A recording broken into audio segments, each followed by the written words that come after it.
Hello and welcome to another edition of Terrific Top Plays. I'm Austin Dakuda. And I'm George Hathaway. For this episode, we are counting down the top plays from the XFL.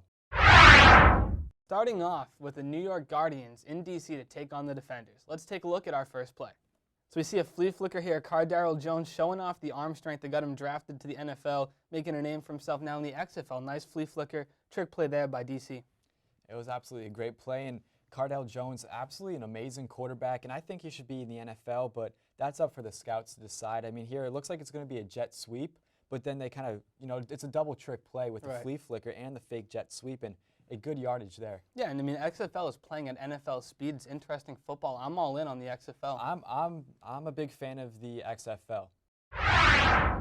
We are in Houston as the Roughnecks are hosting the St. Louis Battlehawks. P.J. Walker in the red zone snaps it and finds Cam Phillips in the back of the end zone. What a throw by Walker, Austin. It's a good throw there. Nice play there to get the toe tap in. Cam Phillips, the receiver. And this is another camera shot that we see here on the replay that the NFL doesn't always offer. So the XFL is giving you great viewership, a great experience, and there's top-level talent playing in the league. I mean, look at this throw by Walker, looking like Patrick Mahomes with the sidearm. I mean, only few quarterbacks can actually do that.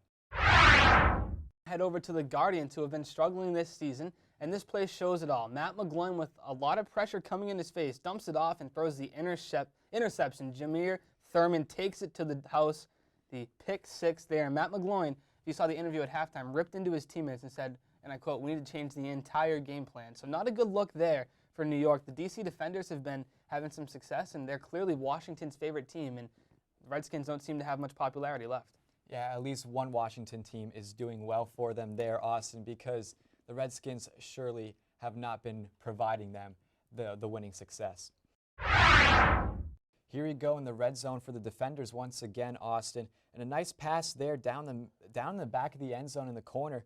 That was DeAndre Hopkins with the touchdown reception. Don't get that mistaken for DeAndre Hopkins. Nice reception there, 13 yards out. Nice strong throw as well. Some good quality football, good receivers. And this is a platform for these receivers to get back into the NFL if they choose, or make some good money with the XFL as this product continues to grow. The XFL is certainly a big money maker for these players that can really get their names out there and get themselves on an NFL roster.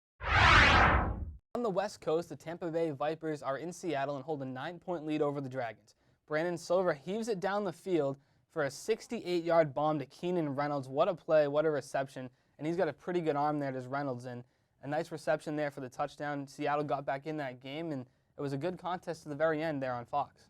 Yeah, well, it was a great play and a great play design just because the receiver got behind the defense on there, and the pass was perfectly executed on that play to the point that, the quarterback knew where the receiver was going to be the entire play. Right, and if you can make throws like that, I mean, that shows that you deserve to be playing professional football, whether it's in the NFL or the XFL, as we said, if it continues to grow. But great throw there. Great play overall. And here the Renegades are in LA as they take on the Wildcats. Josh Johnson steps back to throw, and that's a deep ball to Nelson Spruce. The Wildcats lost that game. Austin, finally a Dallas team that can win.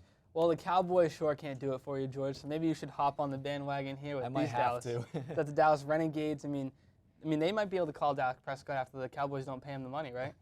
I hope the Cowboys do pay Dak that money. They need him more now than ever. We have Matt Jones with a short catch and run for 25 yards and takes it all the way for the touchdown. Let's take a look. See Matt Jones, a former NFL running back, getting a second chance here on the screen pass, showing his ability to be a receiver. Very valuable for running backs now to be able to pass catch. And Jones showing he's improved since his days in the NFL.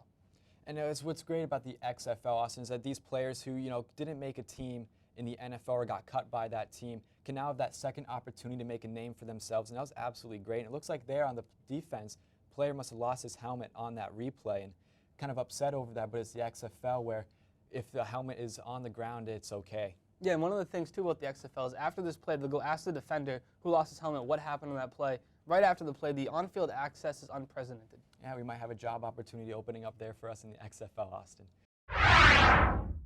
Tim Cook in here with the catch in the backfield and has one of the blockers in front of him with a great block and lowers a shoulder and is still upright for the touchdown, but loses the ball in the process. The defenders recover the ball, but look at the end of the play, Austin, a lot of extracurricular activity at the end. Yeah, XFL football can be very scrappy, especially when there's not a ton of standards and guidelines in play, but if that's what the audience wants and that's what the XFL wants to give to the viewers.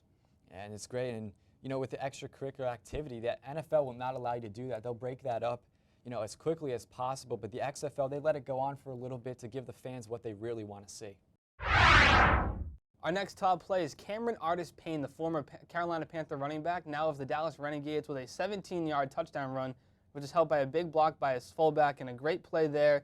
Nice block, and the Dallas Renegades, again, George, showing why they're the best football team in Dallas. That might be debatable, Austin. We'll have to take some looks at the Dallas Cowboys highlights, or what's left of them. But it was a great block, too, to really get him open there. And the fact that he really couldn't, you know, had two defenders on him, and to be able to opening up that gap for him to get that touchdown. I mean, look at this. I mean, you get grabbed by the horse collar, and that's still legal, and still gets a touchdown. Yeah, the control to keep the feet in bounds and get the touchdown is, you know, great play there by Artis-Payne. Last play of the night comes from Washington. Scrambling in the pocket, pump fakes it downfield and gets the defense on their toes. Washington gets the first down and more on that run. It was a great run there by Washington. Yeah, great play by Washington for his Houston squad, looking to lead them to 2-0 on the year. And, you know, another competitive game. That's what we've seen the first couple weekends on these primetime networks, are competitive football games in the NFL offseason.